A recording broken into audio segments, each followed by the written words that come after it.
दोस्तों स्वागत है तमारू आज विडियो में આપણે વાત કરવાની છે રેશન કાર્ડ ઈ કેવાયસી ને લઈને। दोस्तों રેશન કાર્ડ ઈ કેવાયસી ને લઈને સરકાર દ્વારા એક મહત્વની જાહેરાત કરવામાં આવી છે, જેની અંદર કહેવામાં આવ્યું છે કે જો તમે રેશન કાર્ડની અંદર ઈ કેવાયસી નહીં કરો તો તમને કયા કયા ગેરલાભ થઈ શકે છે।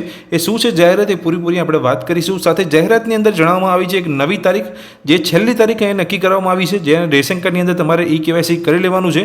સાથે રેશન કાર્ડની અંદર કયા કયા એવા કામ છે જે તમે ઓનલાઈન મોબાઈલથી કરી શકો છો એ વિશેની પણ માહિતી તમને હું આ વિડિયો અંદર આપવાનું છું। સાથે છેલ્લે તમને જણાવીશ કે જો તમે રેશન કાર્ડની અંદર હજુ પણ ઈ કેવાયસી નથી કર્યું તો તમે ઘરે બેઠા ઓનલાઈન મોબાઈલથી રેશન કાર્ડની અંદર ઈ કેવાયસી તમારા મોબાઈલથી કેવી રીતે કરી શકો છો આ બધી જ માહિતી વિશે હું તમને અંદર વાત કરવાનો છું। એ પહેલાં જો તમે ચેનલ પર નવા છો તો ચેનલને સબસ્ક્રાઇબ કરી લેજો। ચલો વિડીયોની શરૂઆત કરીએ અને જાણીએ સૌપ્રથમ કે સરકાર દ્વારા રેશન કાર્ડની અંદર ઈ કેવાયસીને લઈને શું મહત્વની જાહેરાત કરવામાં આવી છે।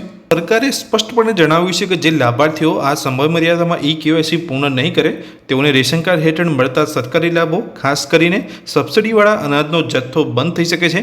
કઈ સમયમર્યાદા? તો એક નવી તારીખ નક્કી કરવામાં આવી છે।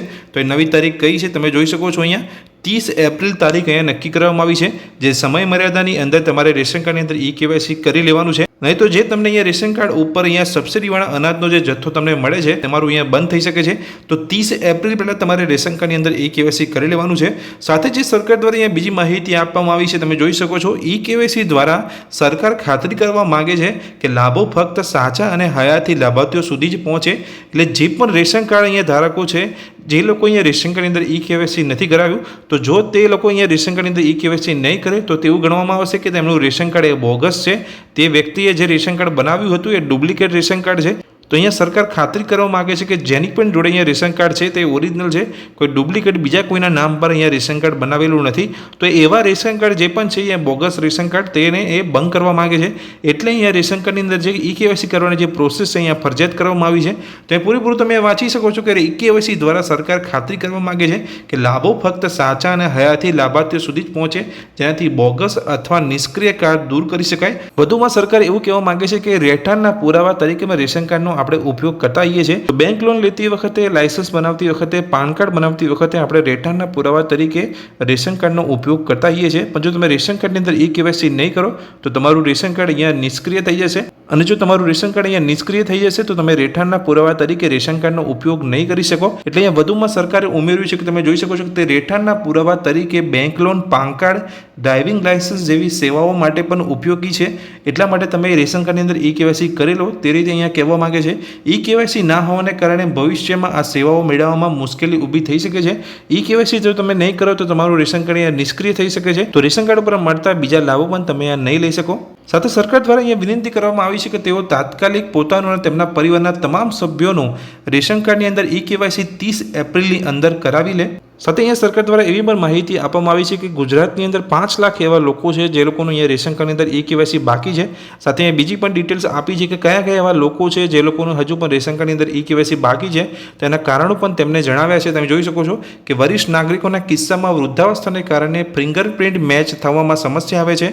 આ ઉપરાંત 5 વર્ષથી નાના બાળકોના આધાર કાર્ડ સમયસર અપડેટ ના થયા હોય, દીકરીઓના લગ્ન પછી સાસરે જવા છતાં પિયરના રેશન કાર્ડમાંથી નામ કમી ના થયું હોય, અથવા કોઈ સભ્યના મૃત્યુ પછી નામ ચાલુ રહેતું હોય રેશન કાર્ડની અંદર, તેવા કિસ્સામાં ઈ કેવાયસી પૂર્ણ કરવામાં વિલંબ આવી રહ્યો છે। અને બીજા પણ કારણો તમે આ જોઈ શકો છો, કાં તો રેશન કાર્ડ સાથે આધાર કાર્ડ લિંક ના હોય, રેશન કાર્ડ સાથે મોબાઈલ નંબર લિંક ના હોય, કાં તો પછી આધાર કાર્ડ અપડેટ ના હોય, કાં તો આધાર કાર્ડ સાથે મોબાઈલ નંબર લિંક ના હોય, તેવા બહુ બધા કારણો છે જેના કારણે હજુ પણ લોકોના રેશન કાર્ડની અંદર ઈ કેવાયસી કરવાનું બાકી છે। તો આવા કારણોને લઈને રેશન કાર્ડની અંદર ઈ કેવાયસી કરવા માટે તારીખ લંબાવવામાં આવી છે, અને સરકાર દ્વારા હવે 30 એપ્રિલ તારીખ કરવામાં આવી છે, જેથી આ થોડો સમય મળી રહે અને જે પણ લોકોને આ પ્રોબ્લેમ આવી રહ્યા છે તો તે લોકો રેશન કાર્ડની અંદર ઈ કેવાયસી ફરજિયાતપણે કરી લે। દોસ્તો હવે વાત કરીએ કે ઈ કેવાયસીને લગતા કયા કયા એવા કામ છે જે તમે ઓનલાઈન ઘરે બેઠા મોબાઈલથી કરી શકો છો।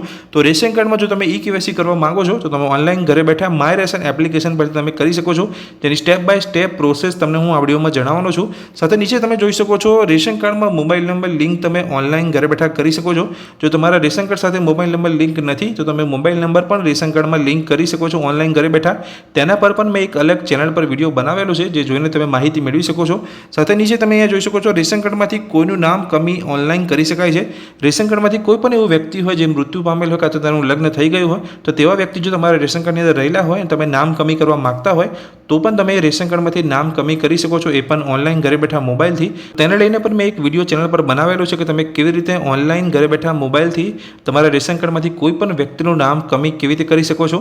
તો એ વિડીયો જોઈને તમે માહિતી મેળવી શકો છો. અને જો તમે નામ કમી કરવા માંગતા હોય તો વિડીયો અંદર મેં સ્ટેપ બાય સ્ટેપ માહિતી આપેલી છે. દોસ્તો વાત કરીએ કે જો તમે રેશન કાર્ડની અંદર ઈ-કેવાયસી કરવા માંગો છો ઓનલાઈન ઘરે બેઠા, તો સ્ટેપ બાય સ્ટેપ પ્રોસેસ તમને વિડીયો અંદર હું બતાવવાનો છું. એટલે વિડીયોના અંત સુધી જોજો. અને જો તમે ચેનલ પર નવા છો તો ચેનલને સબસ્ક્રાઇબ કરી લેજો. ચલો વિડીયોની શરૂઆત કરીએ. જાણે કે તમે ઘરે બેઠા ઓનલાઈન મોબાઈલથી રેશન કાર્ડમાં ઈ-કેવાયસી કેવી રીતે કરી શકો છો. રેશન કાર્ડની અંદર ઈ-કેવાયસી કરવા માટે તમારી પાસે આધાર કાર્ડ નંબર હોવો જોઈએ, તમારા રેશન કાર્ડનો નંબર હોવો જોઈએ અને આધાર કાર્ડ સાથે તમારો મોબાઈલ નંબર લિંક હોવો જોઈએ, જેથી તમે ઓટીપી આપીને આ પ્રોસેસ કરી શકો. તો આટલી માહિતી તમારી પાસે હોવી જોઈએ. તો હવે હું તમને મારી મોબાઈલની સ્ક્રીન પર લઈ જાઉં અને તમને બતાવું કે તમારે કઈ કઈ એપ્લિકેશનની સૌપ્રથમ તો જરૂર પડશે. તો રાશન કાર્ડની અંદર ઈ-કેવાયસી કરવા માટે સૌપ્રથમ તો 2 એપ્લિકેશનની તમારે જરૂર પડશે. સૌપ્રથમ એપ્લિકેશનની વાત કરું, પહેલી એપ્લિકેશન છે માય રાશન ગુજરાત. આ એપ્લિકેશન તમને પ્લે સ્ટોર ઉપરથી મળી જશે, તમારે ડાઉનલોડ કરી લેવાની છે. માય રાશન એપ્લિકેશન ડાઉનલોડ કરી લીધા બાદ તમારે આધાર ફેસ આરડી એપ્લિકેશન તમારે પ્લે સ્ટોર પરથી ડાઉનલોડ કરી લેવાની છે. આ 2 એપ્લિકેશન તમારે ડાઉનલોડ કરીને રાખવાની છે. ત્યારબાદ તમારે માય રેશન એપ્લિકેશન પર તમારે પાછું જવાનું છે અને સૌપ્રથમ તમારે ચેક કરી લેવાનું છે આધાર અને મોબાઈલની સ્થિતિની અંદર જઈને તમારો રેશન કાર્ડ નંબર એન્ટર કરવાનો છે અને કેપ્ચા એન્ટર કરીને તમને અહીંયા માહિતી મળી જશે કે તમારા રેશન કાર્ડ સાથે આધાર કાર્ડ અને મોબાઈલ નંબર લિંક છે કે નહીં. જેવું અહીંયા તમારું આધાર કાર્ડ અને મોબાઈલ નંબર લિંક હોય, તમારે અહીંયા એપ્લિકેશનમાં પાછું જવાનું છે અને આધાર ઈ-કેવાયસીના ઓપ્શન પર ક્લિક કરવાનું છે. જેવું તમે આધાર ઈ-કેવાયસીના ઓપ્શન પર ક્લિક કરશો એટલે એક માહિતી તમને અહીંયા આપવામાં આવશે, જેની અંદર તમારું અહીંયા આધાર ફેસ આરડી એપ્લિકેશન તમારા મોબાઈલમાં ઇન્સ્ટોલ કરી લેવાની છે. આધાર ફેસ આરડી જેવી એપ્લિકેશન તમે ઇન્સ્ટોલ કરી લેશો, તમારે નીચે આવવાનું છે અને કેપ્ચા બોક્સ પર ટિક કરીને તમારે કાર્ડની વિગતો મેળવો ઓપ્શન પર ક્લિક કરવાનું છે. જેવું તમે કાર્ડની વિગતો મેળવો ઓપ્શન પર ક્લિક કરશો એટલે તમને અહીંયા રેશન કાર્ડ નંબર પૂછવામાં આવશે અને તમારો કેપ્ચા તમને અહીંયા પૂછવામાં આવશે. જે કેપ્ચા છે તમારે અહીંયા એન્ટર કરી લેવાનો છે. એન્ટર કરીને કાર્ડના સભ્યોની વિગતો મેળવો તે ઓપ્શન પર તમારે અહીંયા ક્લિક કરવાનું છે. ઓપ્શન પર ક્લિક કરશો એટલે જે દરેક સભ્યો હશે તમારા રેશન કાર્ડની અંદર, એ તમામ સભ્યો તમને અહીંયા જોવા મળી જશે.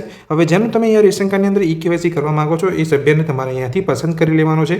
અહીંયા હું મારું રેશન કાર્ડની અંદર ઈ-કેવાયસી કરી રહ્યો છું એટલે મારું નામ અહીંયા સિલેક્ટ કરી લઈશ. અહીંયા મારું નામ સિલેક્ટ કરીને તમારે આ સભ્યમાં આધાર ઈ-કેવાયસી કરો તે ઓપ્શન પર ક્લિક કરવાનું છે. જો તમે આ સભ્યની અંદર આધાર ઈ-કેવાયસી કરો ઓપ્શન પર ક્લિક કરશો ને તમને અમુક માહિતી જોવા મળશે, જેમાં નીચે તમારે બોક્સ આપેલું છે તેની અંદર ટિક કરીને ઓટીપી જનરેટ બટન પર ક્લિક કરવાનું છે. જેવું તમે ઓટીપી જનરેટ બટન પર ક્લિક કરશો એટલે તમારા મોબાઈલ પર ઓટીપી આવી જશે, જે તમારો અહીંયા આધાર કાર્ડ સાથે જે લિંક હશે મોબાઈલ, એ ઓટીપી તમારે અહીંયાથી લઈને તમારે અહીં ઓટીપી એન્ટર કરી લેવાનો છે. ઓટીપી એન્ટર કરીને ઓટીપી ચકાસો બટન પર તમારે ક્લિક કરવાનું છે. જેવું તમારે ઓટીપી અહીંયા વેરીફાઈ થઈ જશે એટલે તમને અહીંયા પૂછવામાં આવશે કે તમે તમારું પોતે અહીંયા ઈ-કેવાયસી કરી રહ્યા છો કાં તો તમારા જે રેશન કાર્ડની અંદર તમારા જે પેરેન્ટ્સ છે તેમનું તમે ઈ-કેવાયસી કરી રહ્યા છો. જો તમે પેરેન્ટ્સનું તમારું ઈ-કેવાયસી કરી રહ્યા છો તો તે લોકોનો જે મોબાઈલ નંબર હોય એ તમારે એન્ટર કરવાનો છે. તમે જાતે તમારું અહીંયા ઈ-કેવાયસી કરી રહ્યા હોય, પોતે કરી રહ્યા હોય તો તમારો મોબાઈલ નંબર અહીંયા એન્ટર કરવાનો છે અને જનરેટ ઓટીપી પર ક્લિક કરવાનું છે. અહીંયા જનરેટ ઓટીપી પર જેવું તમે ક્લિક કરશો, જો ઓટીપી નથી આવતો તો આધાર અને મોબાઈલની સ્થિતિની અંદર તમારો જે મોબાઈલ નંબર લિંક હશે એ મોબાઈલ નંબર પર તમારો ઓટીપી આવશે. અને જો ના લિંક કરેલો હોય મોબાઈલ નંબર તો તમે મોબાઈલ સેટિંગના ઓપ્શનમાં જઈને તમારો મોબાઈલ નંબર લિંક કરી શકો છો. મોબાઈલ સેટિંગના ઓપ્શનમાં જઈને મોબાઈલ નંબર લિંક કરી લેશો તો તરત તમારે ફરીથી અહીંયા આધાર ઈ-કેવાયસીની પ્રોસેસ કરવાની છે. આધાર ઈ-કેવાયસીની પ્રોસેસ કરશો તો જે મોબાઈલ સેટિંગની અંદર તમે મોબાઈલ નંબર લિંક કર્યો છે એ મોબાઈલ નંબર અહીંયા એન્ટર કરવાનો છે અને જનરેટ ઓટીપી પર ક્લિક કરશો તો એ મોબાઈલ નંબર પર એક ઓટીપી આવશે, એ એન્ટર તમારે અહીંયા કરી લેવાનો છે. તમે ઓટીપી જનરેટેડ પર ક્લિક કરશો એટલે તમે ઓટીપી આવી જશે. એ ઓટીપી તમારે એન્ટર કરીને વેરીફાઈ ઓટીપી પર તમારું ક્લિક કરવાનું છે. જેવું તમે વેરીફાઈ ઓટીપી પર ક્લિક કરશો એટલે તમારે અહીંયા ફેસ તમને પૂછવામાં આવશે. તમારે આ રીતે તમારો ફેસ અહીંયા લઈ લેવાનો છે અને અહીંયા તમારે અહીંયા બ્લિંક કરતું રહેવાનું છે આંખોને. એટલે તમારું જે ફેસ કેપ્ચર હશે જોઈ શકો છો થઈ ગયું છે મારું. અહીંયા ફેસ કેપ્ચર તમારું થઈ જશે અને જેવું ફેસ કેપ્ચર થશે એટલે તમે તમામ ડિટેલ્સ તમારી અહીંયા જોવા મળી જશે. તમારે એકવાર વેરીફાઈ કરી લેવાની છે બધી જ ડિટેલ્સને. ડિટેલ્સ વાંચ્યા પછી તમારે અહીં જોઈ શકો છો, હા હું મંજૂરી માટે ઈ-કેવાયસીની વિગતો મોકલવા માંગુ છું. હું જાણું છું કે કેવાયસી પછી રેશન કાર્ડમાં મારું અંગ્રેજી અને ગુજરાતીમાં નામ આધાર કાર્ડમાં ઉપલબ્ધ છે એવું જ રહેશે. એ તમારે અહીંયા વાંચીને અહીંયા બોક્સ પર તમારે ક્લિક કરી લેવાનું છે. બોક્સ પર ક્લિક કરી લીધા બાદ મંજૂરી માટે વિગતો મોકલો તે ઓપ્શન પર તમારે ક્લિક કરવાનું છે. જેવું તમે મંજૂરી માટે વિગતો મોકલો તે ઓપ્શન પર ક્લિક કરશો એટલે તમારું અહીંયા જે રાશન કાર્ડની અંદર ઈ-કેવાયસીની જે પ્રોસેસ છે અહીંયા પતી ગઈ છે અને તમારી જે રેશન કાર્ડની અંદર ઈ-કેવાયસીની રિક્વેસ્ટ અહીંયા સેન્ડ કરી દેવામાં આવી છે. થોડા સમયની અંદર જ અહીંયા જે પ્રોસેસ છે એ ફાસ્ટ કરી દેવામાં આવી છે એટલે થોડા સમયની અંદર તમારા રેશન કાર્ડની અંદર ઈ-કેવાયસી થઈ જશે. એટલે ફટાફટ તમારા રેશન કાર્ડની અંદર ઈ કેવાયસી થઈ જશે.